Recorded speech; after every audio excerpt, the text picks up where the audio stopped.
భారత్ నుంచి ఎగుమతి అయ్యే వస్తువులపై అమెరికా ఆగస్టు 1 నుంచి 25% సుంకాలతో పాటు అదనంగా పెనాల్టీ విధించడం వల్ల దేశ ఆర్థిక వ్యవస్థపై ప్రతికూల ప్రభావం పడుతుందని అభిప్రాయం వ్యక్తమవుతోంది.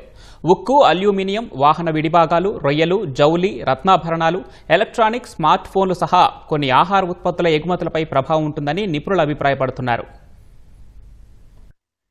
ట్రంప్ విధించనున్న 25% సుంకాలు పెనాల్టీతో భారత జీడీపీపై 0.2 నుంచి 0.5% లేదా $30 బిలియన్ అంటే 2.60 లక్షల కోట్లకు పైగా ప్రభావం పడుతుందని అంచనా. 2024లో భారత్ నుంచి $13 బిలియన్ విలువైన ఎలక్ట్రానిక్ వస్తువుల్ని అమెరికాకు ఎగుమతయ్యాయి. ఇంకా $8.1 బిలియన్ ఔషధ ఫార్ములేషన్లు, $6.5 బిలియన్ టెలికాం సామాగ్రి, $5.3 బిలియన్ల రత్నాలు, $4.1 బిలియన్ పెట్రోల్ ఉత్పత్తుల్ని భారత్ ఎగుమతి చేసింది. $8 బిలియన్ వాహన విడిభాగాలు, $3.2 బిలియన్ పసిడి ఆభరణాలు ఎగుమతయ్యాయి. 25% సుంకం వల్ల ఆయా వస్తువులకు ఇతర దేశాలతో పోటీపడే శక్తి తగ్గుతుంది. భారతీయ వస్త్రాలకు అమెరికా ఒక ప్రధాన మార్కెట్ గా ఉంది. అందులో అమెరికా వాటా 28%గా ఉంది. ట్రంప్ విధించిన సుంకం కారణంగా భారతీయ వస్త్రాలు మరింత ప్రియం కానున్నాయి. వ్యవసాయం, ప్రాసెస్ చేసిన ఆహారాలపైన సుంకాల ప్రభావం పడనుంది. $2.58 బిలియన్ విలువైన సముద్రపు ఆహారం, మాంసం ఎగుమతులపై సుంకాల ప్రభావం పడనుంది.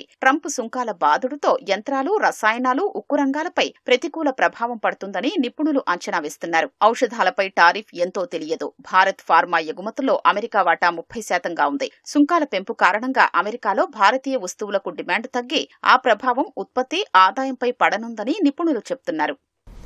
దీనివల్ల ఏంటంటే మనకి రాబోయే ఒక 5-6 నెలల్లో అనిశ్చిత కానీ లేకపోతే ఇబ్బందులు మాత్రం ఎదురవుతాయి. అమెరికాకి ఎక్స్పోర్ట్ చేసే కంపెనీలు ఏదైతే ఉంటాయో వాటికి అనిశ్చిత ఉండటం మూలాన అటువంటి పరిస్థితుల్లో వాళ్ళు ఎట్టా ఎదుర్కొంటారు, లేకపోతే వాళ్ళ ఉద్యోగాలు ఏంటనేది ఆ అంశం మీద మాత్రం ఇబ్బందికరంగా ఉంటుంది. దీర్ఘకాలంలో వచ్చేటప్పటికల్లా ఏంటంటే రీఅడ్జస్ట్మెంట్ అనేది జరుగుతుంది. ప్రభుత్వం జాగ్రత్తగా ఆలోచించాల్సింది, పరిశీలించాల్సింది ఏంటంటే ఫారిన్ డైరెక్ట్ ఇన్వెస్ట్మెంట్ మీద ఎటువంటి ఇబ్బంది ఉంటుందనేది. అంటే యాపిల్ కంపెనీ ఉంది, వాళ్ళు ఇక్కడ ఐఫోన్లు తయారు చేసి అమెరికా లాంటి దేశాలకు తీసుకెళ్ళి అమ్ముతున్నారు.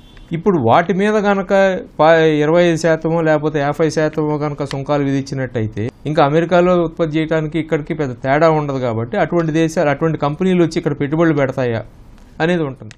రష్యా నుంచి భారత్ మిలిటరీ సామగ్రి, ముడి చమురు కొనుగోలు చేస్తున్నందున సుంకాలకు అదనంగా పెనాల్టీ విధిస్తామన్న ట్రంప్ ప్రకటనతో ఆయా కంపెనీల్లో అనిశ్చితి నెలకొందని భారతీయ ఎగుమతి సంస్థల సమాఖ్య ఫియో పేర్కొంది. అమెరికాతో విస్తృత స్థాయి వాణిజ్య ఒప్పందం కుదిరాకే అనిశ్చితి తొలగి స్థిరత్వం వస్తుందని అంచనా వేసింది. ఇండోనేషియా, వియత్నాంలపై మనకంటే తక్కువ సుంకాలు విధించినందున ఆ దేశాల వస్తువులతో మనం పోటీ పడలేని ప్రతికూల పరిస్థితులు ఉత్పన్నమవుతాయని ఫిక్కీ అధ్యక్షుడు హర్షవర్ధన్ అగర్వాల్ ఆందోళన వ్యక్తం చేశారు. బ్రిటన్తో జరిగిన వాణిజ్య ఒప్పందం ద్వారా కలిగే భారీ ప్రయోజనాలు అమెరికా సుంకాలతో తీవ్ర నష్టం కలగనుందనే అభిప్రాయం వినిపిస్తోంది.